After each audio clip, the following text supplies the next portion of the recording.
بسم اللہ الرحمن الرحیم۔ السلام علیکم ناظرین گرامی، سوال تھا جنت میں کس مذہب کے لوگ داخل کیے جائیں گے، یہودی، عیسائی یا پھر مسلمان؟ اس سوال کے جواب کے لیے تینوں مذاہب کے علماء کو مدعو کیا گیا۔ مسلمانوں کی طرف سے بڑے عالم امام محمد عبدہ، عیسائیوں کی طرف سے ایک بڑے پادری اور یہودیوں کی طرف سے ایک بڑے ربی کو بلا کر ان کے سامنے یہ سوال رکھا گیا، جنت میں کون جائے گا، یہودی، عیسائی یا پھر مسلمان؟ مسلمانوں کی طرف سے امام محمد عبدہ نے کھڑے ہو کر ایسا جواب دیا کہ محفل میں بیٹھے ناقدین کے ساتھ عیسائی پادری اور یہودی ربی اپنا سا منہ لے کر رہ گئے اور بغیر کوئی جواب دیے خاموشی سے اٹھ کر چلے گئے۔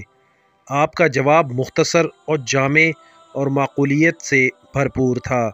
ادب و احترام کے ساتھ رواداری کی عمدہ مثال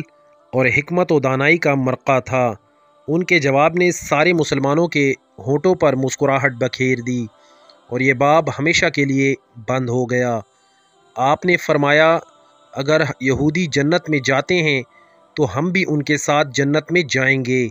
کیونکہ ہم ان کے نبی حضرت موسیٰ علیہ السلام پر ایمان رکھتے ہیں اور انہیں اللہ تبارک و تعالیٰ کی جانب سے اپنے بندوں پر نبی مبعوث کیا ہے۔ اگر عیسائی جنت میں جائیں گے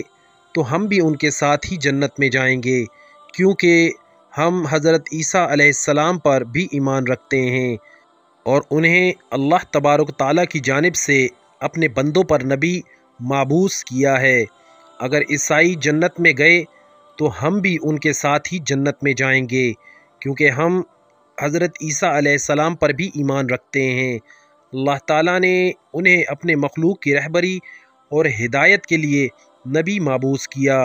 لیکن اگر مسلمان جنت میں گئے تو ہم صرف اللہ تعالیٰ کی رحمت کے ساتھ اکیلے ہی جنت میں جائیں گے، ہمارے ساتھ کوئی یہودی، کوئی عیسائی نہیں جائے گا، کیونکہ انہوں نے ہمارے نبی اکرم حضرت محمد مصطفیٰ صلی اللہ علیہ وآلہ وسلم کو نہیں مانا اور نہ ہی ان پر ایمان لائے ہیں، صلی اللہ علیہ وآلہ وسلم۔